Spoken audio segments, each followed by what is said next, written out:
At this point, we're 2-3x's away from $1 billion of revenue. Hopefully it'll happen in the next couple of years. AI agents potentially betting on poly market as a way to express a view on different outcomes in the world, whether they're financial or whether they're sports related or politics related or whatever else.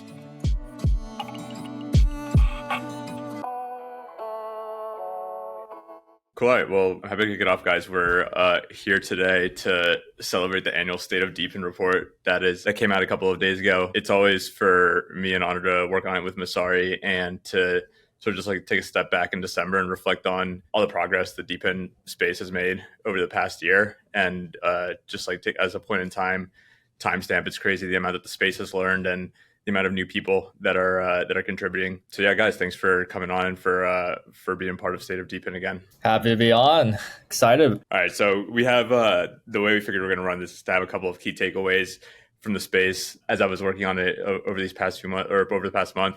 The key thing that I noticed was just obviously the medium is the message. Like the first year of State of DePIN, I remember it was like when the first stable diffusions were coming out. I was running like local models on my laptop to generate very crude images of random like DePIN related stuff and including it. And that was like super novel at the time. I remember people were like, wow, we got so many questions around how we did that. Of course, that became commoditized really fast. And 2023 was the first year that I'd say the majority, or at least a meaningful portion of the research from State of DePIN was done completely through LLMs and with ChatGPT.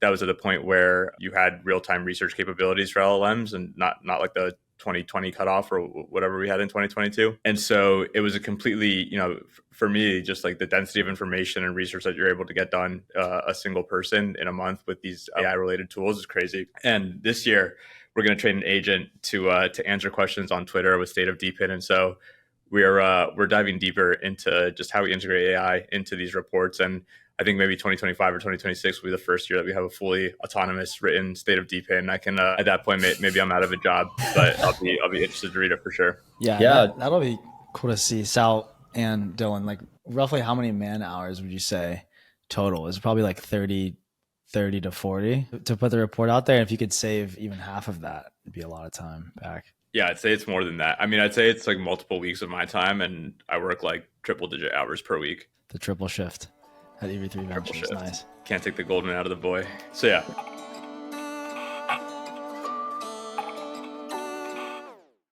Next, second prediction I had, or just a quick takeaway, it's just like the incredible growth of the space. Like when we were raising our first venture fund, the question we always got was like, how can you raise a venture fund to invest in such a small space? There's like 15, 20 companies in right post FTX and post Terra in 2022 in the DePIN sector. Now we have almost 1,200 companies. Both the market cap and the number of projects in the space doubled this year. Just growth that you really don't see in any other, like outside of crypto, you don't see these types of numbers. And probably the most impressive stat of all is that if you count the total, top line revenue that the space is generating, we think it's grown like over 25x, like 25 to 30x in the past year when you include an umbrella category of everything that's in DePIN and sort of like all the different revenue flows that are happening in the space. And so what happened is basically like DePIN went from 20 billion to $50 billion of market cap in 2024. At the same time, the revenue multiple went from something like 13 or 1400 to only 100 because the protocols are just finally generating revenues and having sustainable economics and impact on the real world.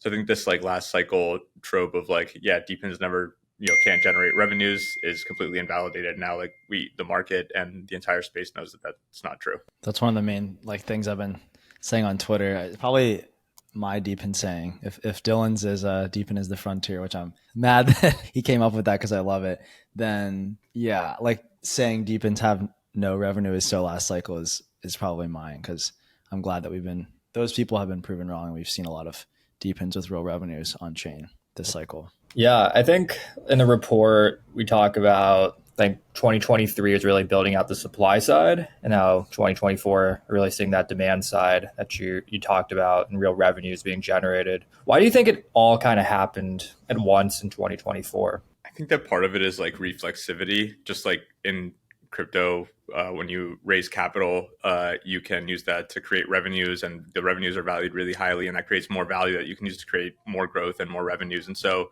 what happened was that in I guess towards the tail end of 2022 and mid 2023, early stage VCs started accepting, like at least the ones that were willing to step out on the cutting edge were willing to make bets on DePIN. And so that meant that like a lot more experiments were being run. Users had many more products to use.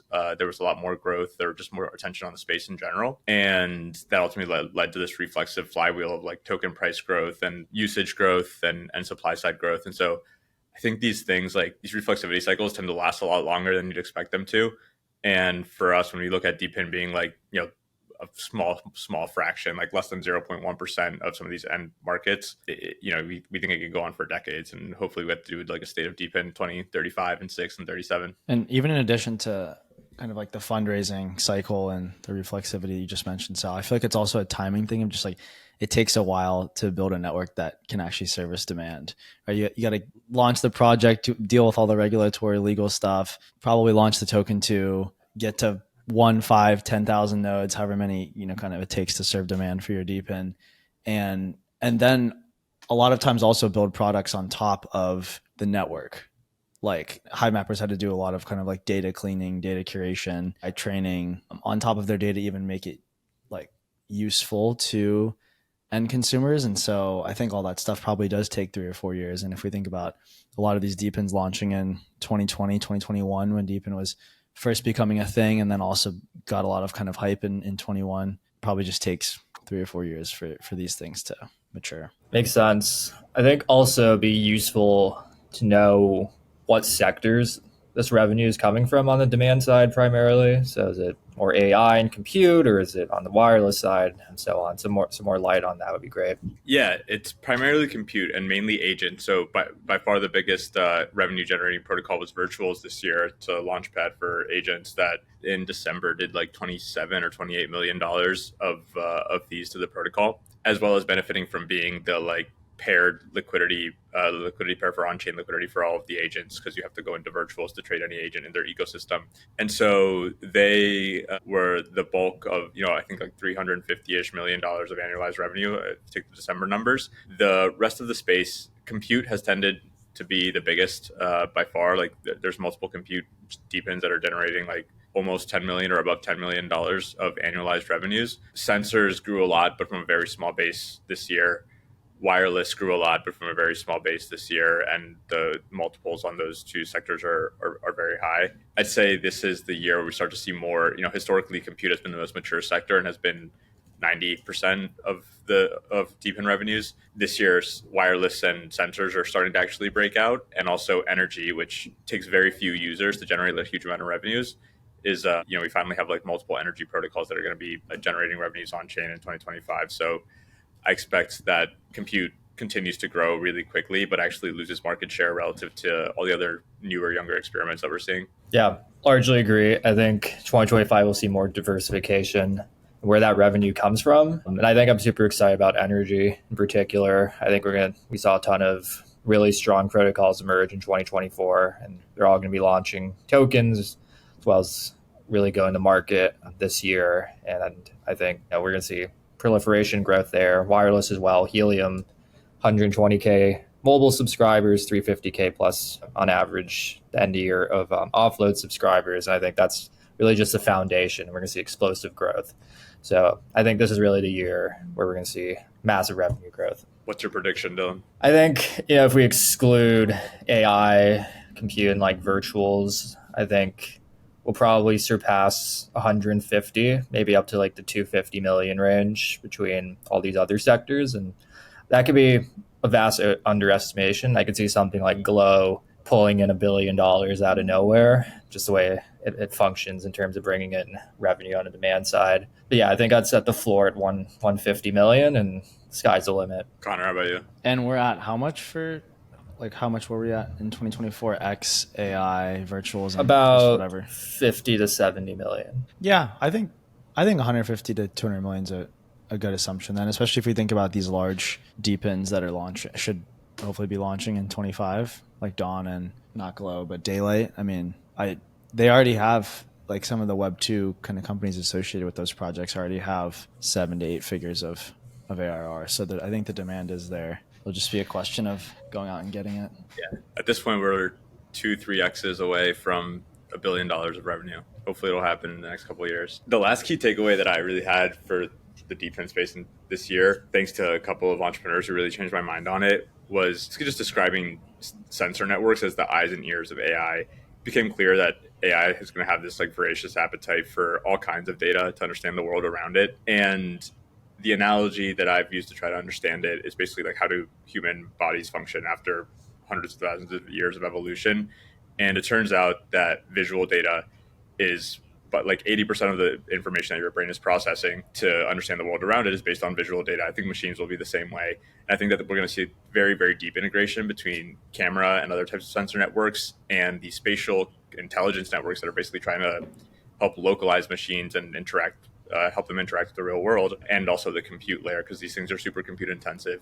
So you guys both know, like, I'm super into like AR, VR. Like, I use my Vision Pros all the time, and have been building some apps around it. I think like the hardware is probably still 2 to 3 years away from being really mass market. I think like Meta glasses and all these things have some utility today, but we haven't actually hit the end game, or like the whatever iPhone like 3 of whatever AR, VR headset or the right end state of handset will be. But for sure, there are some breakout applications that are starting to show a lot of promise. And as the stack gets built, DePIN's are going to play a huge, huge role in collecting and aggregating all this data. So I'm extremely bullish on basically like, how do we stitch together all, whether it's existing videos, let's pull them off YouTube, or it's like security cameras, how do we get all those feeds to train AI, or an average car, an autonomous vehicle has like 8 or 9 cameras on it now. Like, how do we pull in that, which is what Natix is doing. All of these visual data is really hard to handle because it's so like high volume, but and it's really expensive to go and use all that bandwidth. But the networks that figure out how to capture and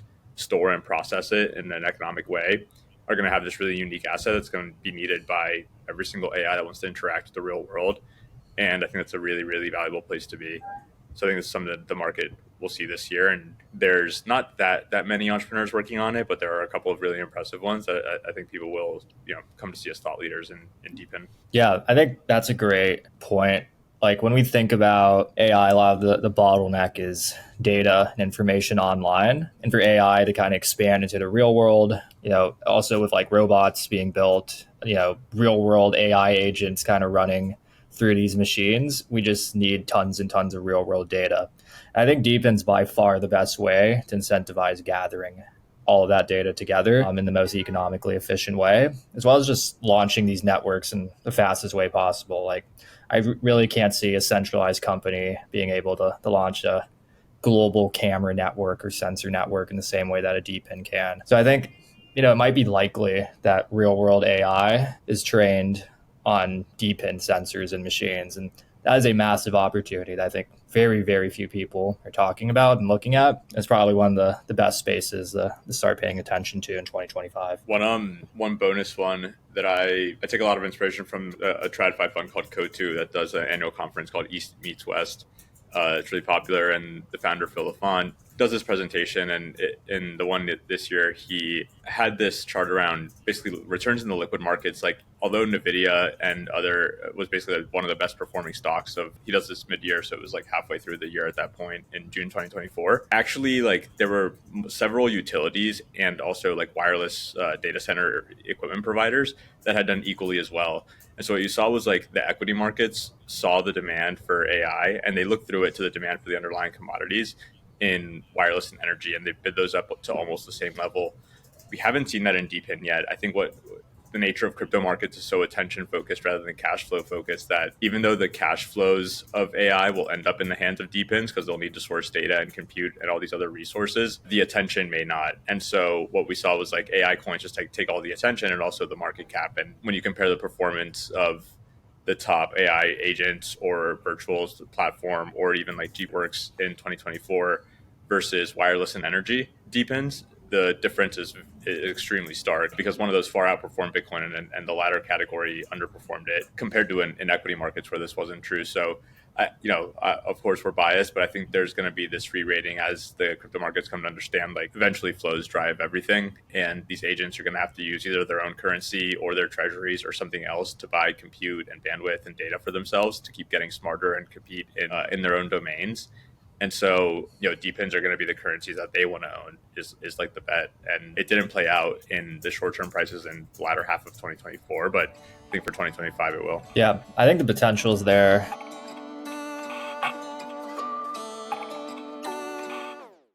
I guess one of the big questions on agents and virtuals is like how much utility can they actually create in the short run. Now, I could definitely see markets pricing that in for DePIN, but I think like we'll get more structural, fundamental, foundational value driving that probably more towards the latter end of the year, maybe 2026. I think DePIN's definitely going to follow the AI craze going into 2025. For sure. The agents that we've been most excited about, for what it's worth internally, are those like our view of the world is that you have all these markets that were really fragmented, long tail. It's hard to build liquidity in them. Agents can ingest like basically not infinite, like there's some cost, obviously efficiency to it, but agents can ingest an infinite amount of information, process it, trade. Like we run a liquid fund, like it's tiring, like being on top of the markets all the time. An agent doesn't get tired. And so I think like we've been looking at where there are interesting digital markets that agents can go and create liquidity on that humans realistically can't. I think that's social media and markets for attention. I think it's things like Polymarket and markets for information. It's even things like early stage venture or on-chain investing. So most of the volume on prediction markets on chain today are already bots and agents. And so I think that we will see really, really interesting new markets appear where 99% of the volume is bots and they make all the liquidity against each other. But whenever a human wants to go and trade, like, you maybe like the agents are like all your home sensors are an agents and they trade prediction markets for like when's there going to be like a snowstorm and you have to like go and clean your driveway, which I had to do this morning. It's like, yeah, nobody's going to make a market. No human people are going to make a market for that for me. But if every piece of hardware in my house was able to like use their information and trade against each other to determine what the best outcome might be, then I could have this market where I can basically insure myself based on some like third-party pool of capital that's running like verified inference off the data off my home sensors. So all this stuff is really far out, but I expect like really cool novel products to eventually come out of all this innovation. Yeah, one thing I heard recently that was interesting that I can't take credit for, my friend Jonah put the idea into my mind, but AI agents potentially betting on Polymarket as a way to express a view on different outcomes in the world, whether they're financial or whether they're sports related or politics related or whatever else. But especially from a financial standpoint, you don't have to buy a token. You don't have to like go long or short a token to express a view directionally on its price. So Polymarket almost represents like another way to trade. And it kind of feels like taking the world from 2D to 3D a bit, or like adding like another dimension to financial markets. So I don't actually know how smart AI agents are. I don't think that many people do. Like there's obviously a lot of hype around them right now, and it's hard to really know, like, is the dev tweeting or is it the LLM? Like I'm not sure in a lot of cases, but it's definitely a super hot kind of emerging sector. And I think if it fulfills even 1/10 of its promise, it will be very interesting. And I'm very curious to see if AI agents actually trade on Polymarket, and become like a large percentage of the volume there or anything like that. Yeah, I also wonder if it unlock alpha for human investors trying to do predictions. Like, do all the agents kind of congregate on similar models to similar conclusions, or is it just like perfectly priced on the Polymarket prediction marketplace? I think like that's unclear, and I think it'd be interesting to see, because I think I'm like a little skeptical in the short term that these agents are going to have very differentiated opinions on terms of what's happening based on the data they're exposed to. But yeah, that would be a question that we can kind of experiment with ourselves. So we'll see. Oh, Sal, you're muted. My bad. I'm more bullish than you guys. Just to paint the very bullish case, like if I were an agent, the thing that really moves Polymarkets are insiders that like actually know and are able to express their views, or they're okay doing crime, or like doesn't matter and they're able to do it. And so if I'm an agent and I can go and investigate every bet on Polymarket and figure out somehow do like some search over how likely is it that this person has some inside information on the bet, like you're really just profiling the other wallets. You don't really need to have any external, potentially any like much external information around the actual event. So I don't know. I think a lot of the alpha in the short term will be squeezed out by agents. Like for humans to continue having alpha in prediction markets, you either need to have like actual insider information, or you need to like have some structural edge around either your time horizon or some like cheap form of leverage or something else, same as any other capital market. Do either of you have a good handle on the main 4 or 5 different agent frameworks and their differences? Because I've only heard like the very highest level, but that seems like a place where a lot of value is going to accrue. Like there's Eliza with AI16Z, there's Virtuals, which was the first one, and AI16Z is catching up very quickly. And then there's Arc, this one I heard about recently, which is Rust based. And then there's probably a long tail, and there's probably maybe 1 or 2 other main ones. But Sal, you've probably done the most thinking on this, or maybe Dylan. Curious. I don't have I think we're in like the exponential experimentation phase of agents where we're like all of these things are going to grow, and also they're all going to copy whatever's working. So I think it's more about like who's either building a stronger community among developers or building some like integration depth amongst a bunch of other tools. For what it's worth, it feels like Eliza has the most like within our portfolio, we see the most companies being like, hey, we forked this, we're working on it and supporting it in some capacity. Although we do have a couple of companies that have launched coins on virtuals as well. So small sample, but that's what we see. Yeah, I'm not the AI agent expert at Messari. I would go check out Andrew Dyer. He wrote 2 really great reports on frameworks and the underlying infrastructure, which you can find on Messari. Yeah, I think largely I think Virtuals and Eliza are the only main players. Like there's some emerging potential of Arc, and I think things are moving so fast it's kind of hard to see where things are going. A lot of it's just vaporware at this point. So I would just kind of stick to the big stuff that's getting the most attention, and I think that's actually where the value is actually being built and will accrue just because of the attention and value that is going there. Kind of a compounding effect. Dylan, you want to do one of your 5 predictions? Yeah, so I'll just kick off. So some of these are in the theses that we released in December, but first one is that Helium will be the largest DePIN by market cap. So right now it's hovering in the top 10, usually around the 6 or 7 spots among public tokens. I think it has the fundamentals where it should be valued first among the public tokens. I think the one counter narrative arguments that AI exposure is giving a higher valuation to protocols like Render, BitTensor. But I think Helium stands also integrate AI in a meaningful way, and I think there's going to be explosive growth in terms of Helium Mobile, carrier offload in 2025. I think we're seeing the crypto czar coming in, David Sachs. He's been an H&T holder, big Solana investor, invests pretty actively in DePIN. So I think all of the catalysts are there for Helium to really, really have an explosive year. And I think it will lead DePINs by market cap, especially if we can build out a new AI type integration, kind of win some edge there as well. One of mine was, I think Helium and Dawn combined go for at least 10 billion of market cap by the end of next year. That would be interesting.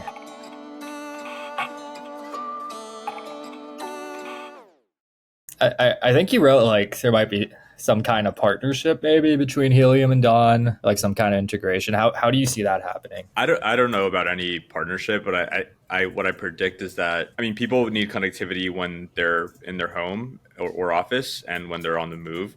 And these are the 2 core products of decentralized wireless. And I think Helium and Dawn are both very similar communities. Will realize that the end game is to build last mile networks. You actually need structurally a different type of network for each of those. If you're building something for fixed wireless versus mobile, you would place routers in a different place. You'd use different frequencies. You'd point radios in different directions. And so what I predict will happen is that because the back-end network architectures have different needs, but for consumers, you don't actually care. I would buy a combined Helium times Dawn plan where I get my home and mobile internet very quickly, and that behavior is already proven out in Web 2. There's basically the biggest trend in telco consumer services over the past 2.5-2-ish years has been this bundling of cable and wireless, because you have before wireless used to compete amongst themselves and cable used to compete amongst themselves, and those were 2 very hard industries to compete in. Now what you're seeing is the cable providers are able to offer mobile plans and the mobile providers are able to offer home internet. And so not only are they competitive within each other, but they're competitive with each other now for the first time as well. And so you see this a crazy amount of if I'm a cable provider, I basically just give away mobile for free at zero margin so that I can increase the retention on my cable customers, and that increases LTV and that makes my economics better. And the same on the other side for telco. So customers want these things to be bundled because you just want connectivity. You don't care. And I think both of these networks, with the scale, like the investors that they have, the scale of their communities, would be able to partner in some way to find something that's mutually beneficial. So it's more of a prediction, but I think that whether they explicitly do it or not, the same community will be using both of these things and passionate about them. And so it'll be very organic at first. And the prediction is that by the end of the year, it turns into something more formal, because if users demand it, having known both of those teams, I think that they're very passionate about delivering on what users want. And, the communities would find some way to make that happen. And this would negate the whole, bear take that we've heard for 5 years now about, the ISPs are going to shut off the internet access to the Helium Wi-Fi hotspot. Your whole network is going to go down overnight. It's like, well, it hasn't happened yet. And if Dawn launches and takes a bunch of market share, I'm sure they'd be happy to work with Helium. And then that situation is gone and it can't happen. So onwards towards a decentralized infrastructure future. Absolutely. Yeah. I also think of carrier offload, just like formal partnerships of large telecoms. I think that future is increasingly unlikely as well.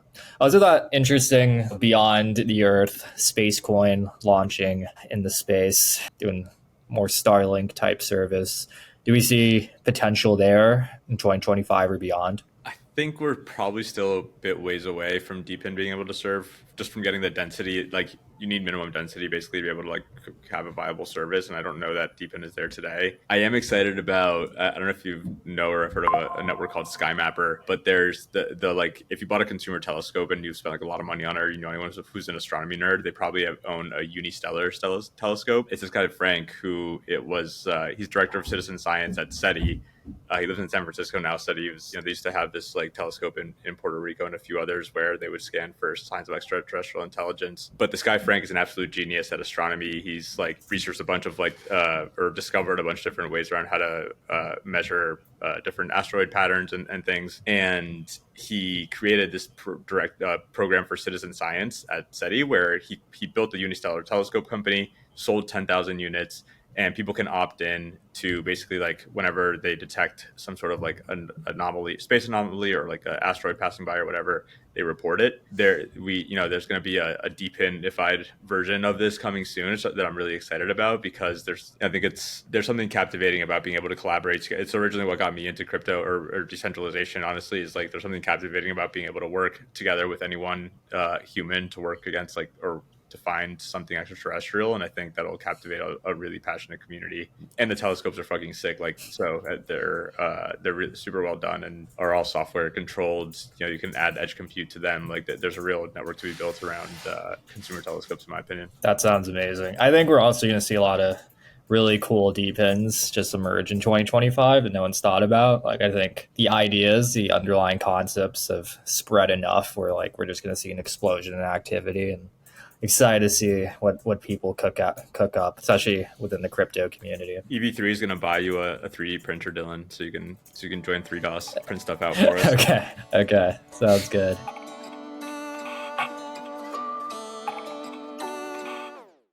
Well, there was this narrative around chain wars, or a lot of investors in layer ones were trying to understand where DePINs were building, because if you believe that a lot of economic activity on-chain economic activity is going to happen on DePINs, then you want your chain, your layer one, to support that. And this year, Solana and Base, I think broadly within crypto, but especially within the microcosm of DePIN, became the clear winners. Base on the consumer side, entrepreneurs that are worried about onboarding or customer acquisition costs, basically, and getting relationships with a lot of consumers and onboarding centralized exchange users onto their app, and also wallet support and conversion. Obviously, Coinbase has a really deep ecosystem of support on that side. And so we see any type of consumer-centric type DePINs or find Base really compelling.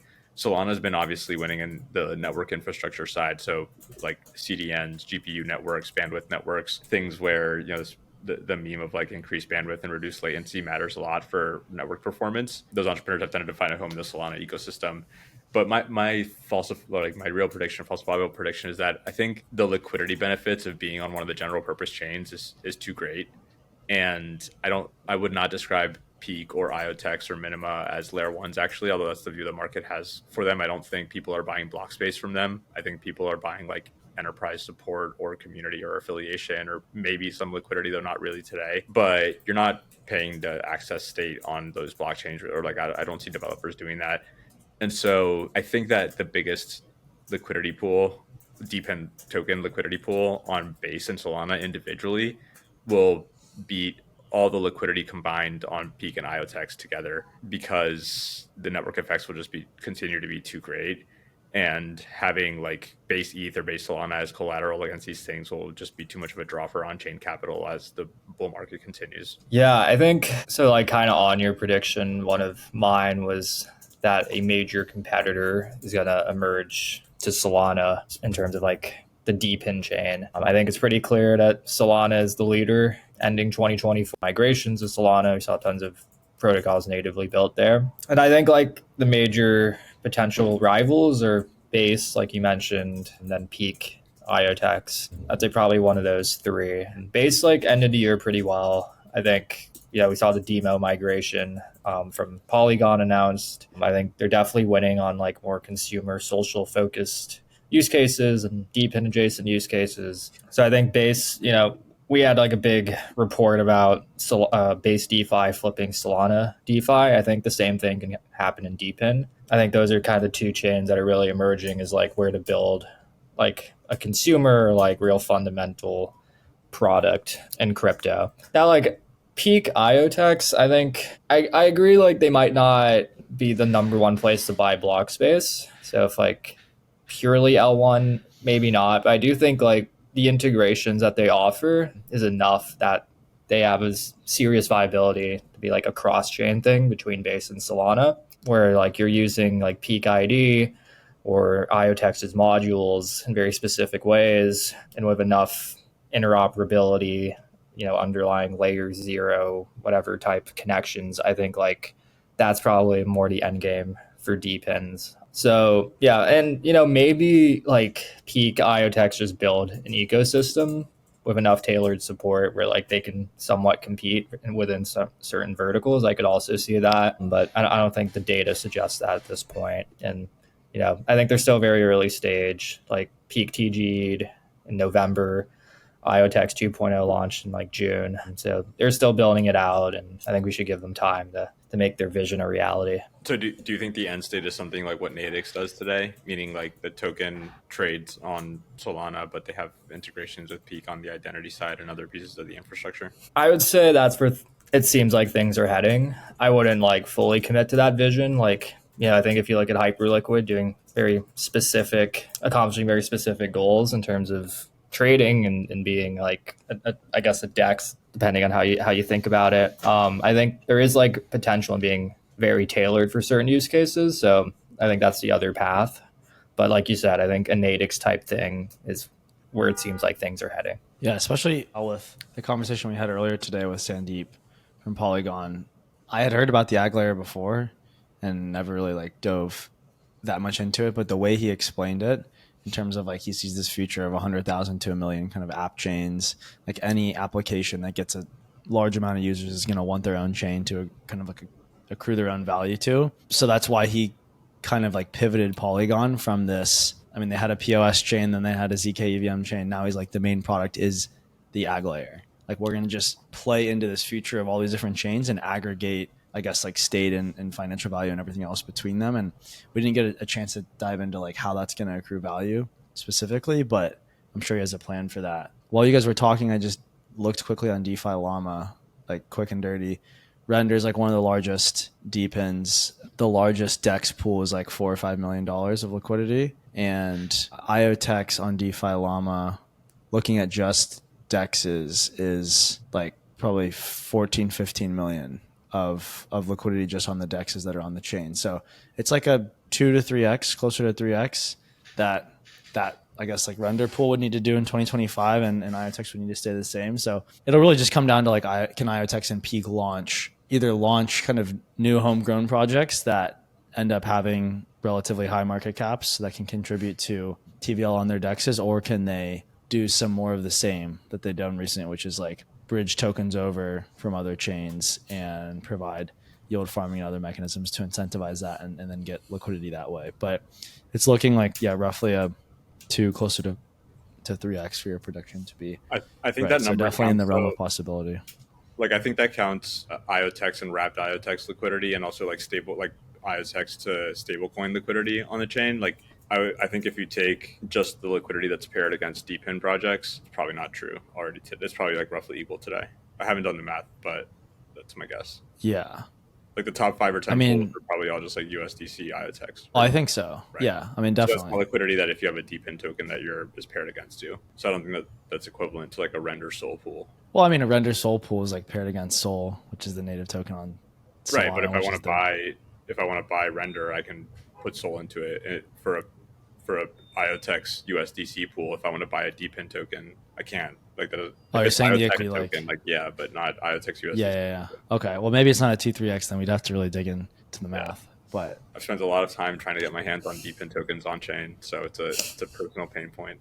Feel you. Speaking of which, I got my next prediction. I think that both we see at least one energy token 10x, and I think we see at least one AR/VR token 10x. We obviously saw these like big ones, not just like super, like not 7 to 70 million, but like closer to like 70 to 700 million market caps. Basically, I think at least one energy token and one AR/VR token will do what BitTensor did in 2023, or end of 2023 and 2024 in the next year. Yeah, I think on energy, we're going to see energy tokens really hit the market in TG. Like, I think right now, I think Glow might be the only like big, relatively large energy token. And that's in a guarded launch, and it's not like easily accessible. And there's other restrictions at the moment. But I think we'll see Daylight, maybe Star Power, a few others, TG. And I think that's more than likely. Like, energy is just a massive, massive TAM. It's at this intersection of AI and energy and, climate change, reducing CO2 emissions. I think can just tap into so many narratives and has so much potential that I'd be very surprised if the markets just completely dismiss that. So I think it was a bold prediction, but as long as the initial valuations are reasonable, I think that could definitely happen. Are you more bullish on energy or AR? Oh, and AR. I think energy. Well, AR, I think it's maybe a little like projects have been building for longer. So the technology is probably more there. Like, I think you might see more fundamentals, but I don't think they can really rival energy in potential. And I think energy just gets more attention. I think it's very easy to make the case that DePIN energy can power generative AI and all this massive energy shortage in a way that AR is more like leveraging AI and other technologies beneath it to provide a product. So I see more potential in energy, but I could see a 10x too. I think those tokens might launch at lower valuation, so I think there'll be 10x potential there as well. Connor, what about you? Definitely energy over VR AR. I feel like you have a way better handle on that market than I do, but just the Web 2 end market for energy seems much larger to me, or at least more clearly larger. And I've spent more time with the energy DePIN founders and have gotten a better sense or understanding of their go-to-market, their demand side, how they plan to earn revenue, what their hardware looks like. The VR AR stuff's it's probably more interesting, but it's also because it's more futuristic, kind of metaversal. Niels at Alki Labs is a beast. It's one of our favorite podcast episodes this year. But yeah, it's a little more far-fetched for me, or just less easily understood. So I have less of a handle on it. Fair.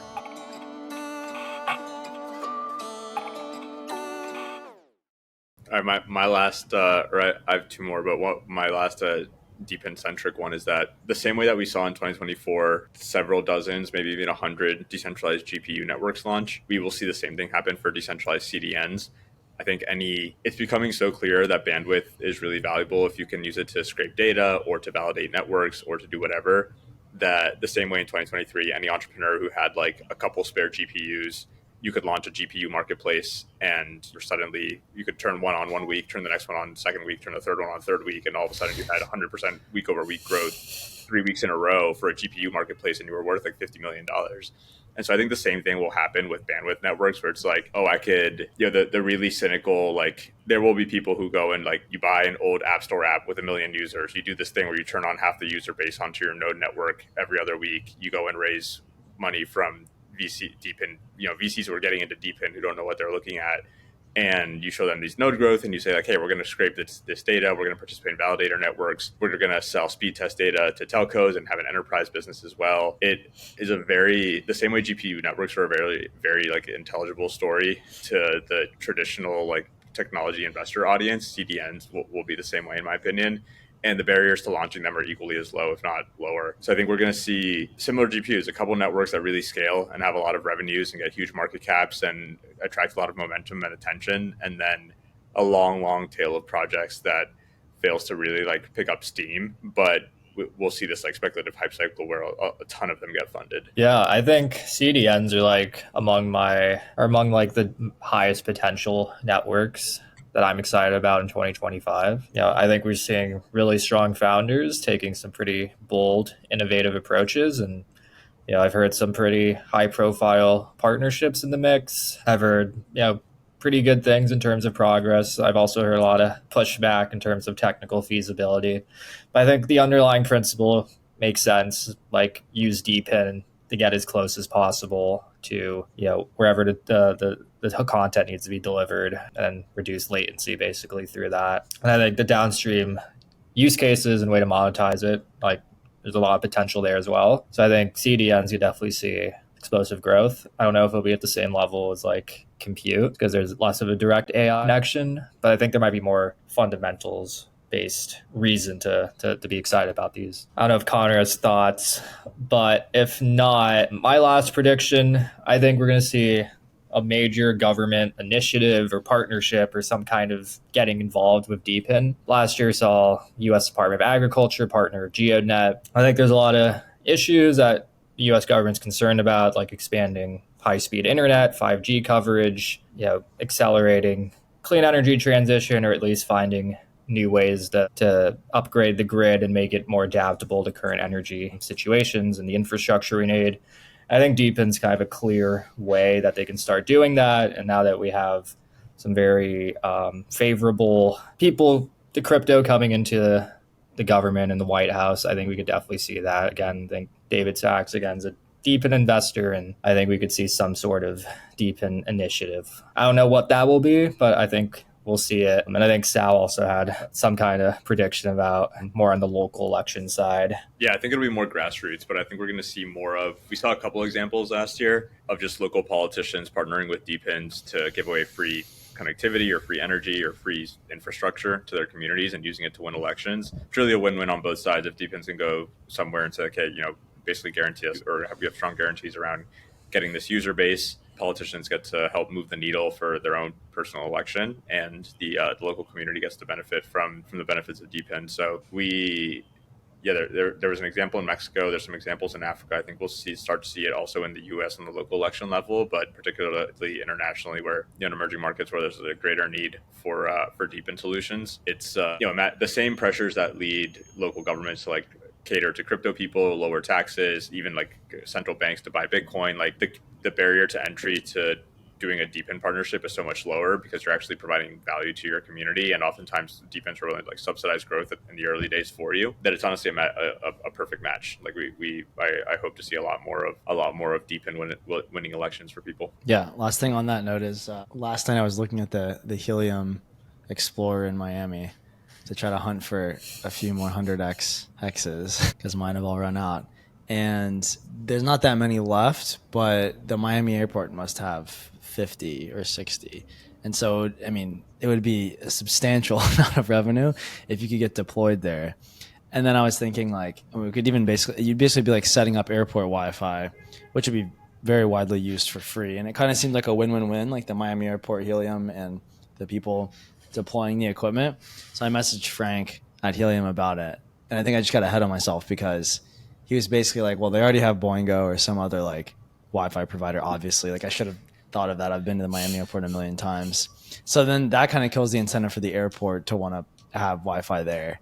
And then the whole thing kind of falls apart. But I think what Sal said about creating win-win situations between politicians or kind of like municipalities, government officials, and DePINs, and maybe even the people that deploy that hardware, it can work. You just needed to have the venue not have Wi-Fi already or something like that, or insert, DePIN service. So yeah, just food for thought for people thinking about that in 2025. For sure.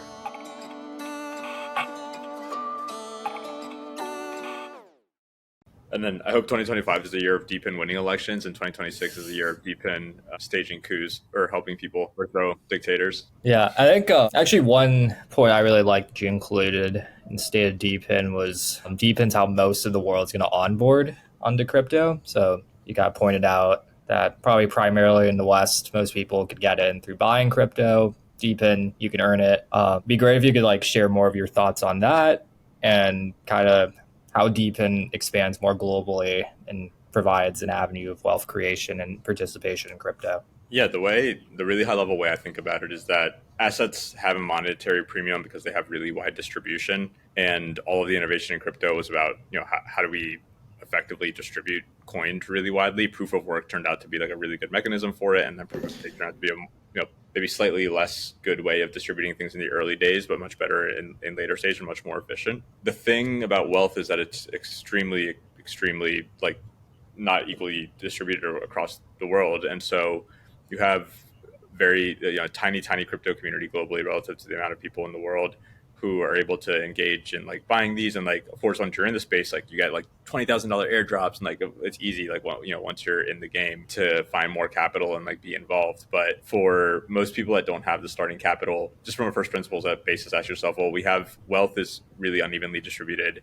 We have these other factors where if you could verify them, they would be very equally distributed among, every human has more or less the same like XYZ different traits, or like the vast majority of them. And so basing token distributions off of these different traits, whether it's intelligence or physical strength or time on earth or attention or whatever other assets like every human has the same set of, just makes for a fundamentally wider token distribution, and that makes for fundamentally better money and higher monetary value premium that these assets should have. So yeah, when I think about helping our entrepreneurs like design incentive mechanisms, it's like, hey, everyone, how do we most closely align like the value that people can actually contribute to these networks to the value that they get and they get rewarded for? And how do we lower the barrier to participation as low as possible so that we can have a really, really wide distribution? And DePIN does that in a way that like DeFi will never be able to, just because most people, one, don't have the wealth, and two, if they do have the wealth, most of those people can't even like onboard effectively onto crypto rails. Yeah, I agree. I largely agree with that. I think also just like being able to deploy infrastructure, especially in like the age of AGI, that seems increasingly near. I think that's a way to just earn income without having to rely on wealth redistribution or centralized political institutions and UBI. I think this is a way to more decentralize it, where everyone can kind of earn their independent stream of income from DePIN that's theirs, that they can get anywhere in the world, that's permissionless. I think offers a maybe not a completely alternative political future, but something that can put a wedge and create more freedom and opportunity for everyone. And I think that's one of the greatest things about DePIN, and I think the world will recognize that in the coming years. Yeah, this is another analogy I have in there. So it comes from Nils at Alki Labs. Actually, I didn't come up with it, but he calls DePIN like AGI reaching back in time to build the resources it needs to like bootstrap itself. And you're right, like why have UBI when you can have AGI? Actually, like